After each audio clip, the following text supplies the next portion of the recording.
All right, moving on now. New twists and turns in the Memphis mayor's race tonight, and the election is just 5 months away now. It centers around this question: should a candidate for mayor have lived in Memphis at least 5 years prior to being sworn in? That's what the city charter says, but interpretations since then say not so fast, and the campaigns of 3 candidates hang in the balance. After standing on the sidelines for 2 months, today the city attorney weighed in, saying the 5-year residency rule for candidates for mayor still applies. And with those 2 words, the judge said the city has now joined the lawsuit. In light of the city's change in position, resulting in a renewed challenge to the interpretation of the Memphis City Charter,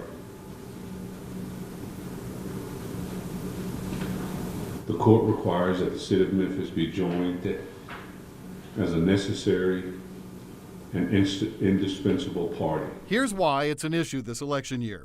3 of the most recognizable names running for mayor, Sheriff Floyd Bonner, former County Commissioner Van Turner, and former Mayor Willie Harrington, lived outside the city in the past 5 years.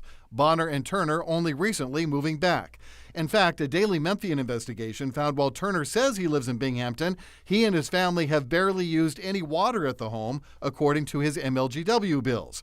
Turner told the Memphian he's been fixing up the place. If this was an issue, why hadn't it come up in all the mayoral elections we've had since 1995, and especially in 2019, when it could have been an issue? Floyd Bonner's attorney saying he's happy the city's decided to take a stand. I'm just glad that the city finally came out of the shadows and revealed that it's the real party behind this.